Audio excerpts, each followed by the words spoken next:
A third miner who was trapped at Harmony Gold Mining Company's Kusasalethu mine near Carltonville had been brought to the surface but sadly has succumbed to his injuries. A total of 5 miners were trapped. The search operation continues for the remaining 2 miners. Harmony Gold says no stone will be left unturned in ensuring the safe recovery of the workers. A tremor measuring 1.2 on the Richter scale caused sections of the gold mine to collapse on Friday. There were about 3,000 miners working at the time of the tremor. All apart from the 5 were safe. Rescue officials say the procedure to rescue the remaining may take about 24 hours. Joining us on the phone line is Marianne van der Walt from Harmony Gold, who happens to be their spokesperson. Marianne, a very good morning to you. Sad news. We hear that the third miner has been brought to surface but unfortunately succumbed to his injuries. How true are those reports? Yes, morning. Indeed, incredibly sad. We keep on hoping as we continue our search and rescue efforts to still find these miners alive. But it has been longer than 48 hours, so I can confirm that the third miner has been found. And as you mentioned, he did succumb of his injuries. The family has been advised, but I would just like to take this opportunity again to express our sincere condolences to the families of the deceased. Our primary aim at Harmony is to ensure safety in the workplace and to ensure that each and every miner return to the surface from the workplace every single day. So very sad. What I can confirm, though, is that we have a very good idea of where the other 2 miners who are still unaccounted for are. And we will certainly continue our rescue and search efforts until we found them.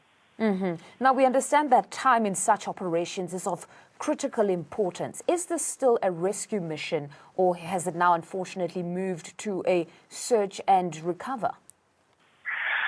Yes, that is a question I really just can't answer. It's just too difficult to answer. I personally believe in miracles, but it's just so deep down that this incident did occur. It's about 3.1 kilometers. Perhaps what I should share with you is yesterday the DMR Inspectorate, together with mine management and union leaders, went underground to inspect this area to very specifically see whether there's not a way of expediting the rescue effort and to get to the men sooner. They did come back confirming that the Harmony employees, together with the rescue teams, are doing an outstanding job. That certainly couldn't be improved, but that the ground conditions are such that it's just too difficult to get through the rubble or through the debris to get to the trapped men. Now, Marianne, you say you have a pretty good idea of where the miners could possibly be, the last 2. Ventilation there, how is it? Because there was talks of that they could possibly access some sort of ventilation. How is it there? Yeah, so we continue to pump compressed air in the area to ensure that the ventilation continues. So we're trying to keep the area cool. On average, the temperature in that area is about 28, 29 degrees. And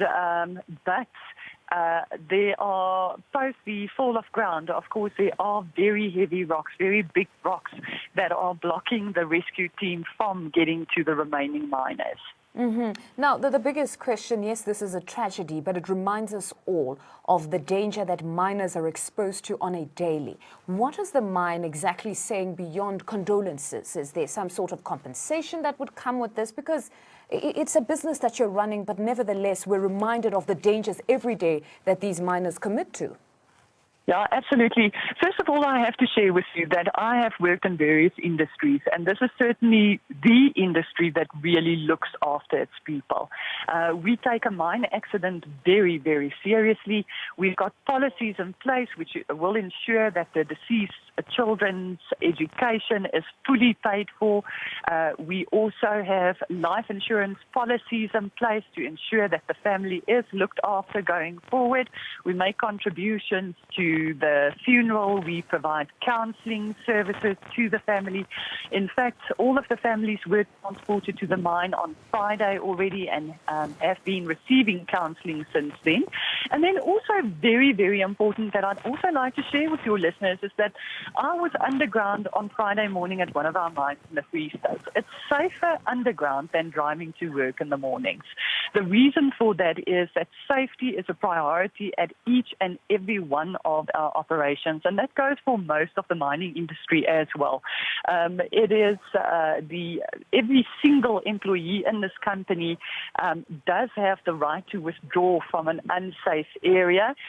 We promote that through our communication awareness programs. So, but having said that, though, these people do work very far underground, as I said, about 3.1 kilometers. There continues to be things like seismic events, which we cannot predict, which is challenging to manage. But I can certainly assure the listeners that safety is an absolute top priority at this mine. Mm-hmm. We'll take it that it is a priority, but to go as far as saying that it's safer underground than driving to work in the morning, we'll leave that to the viewers to decide. Thank you very much. Thank you.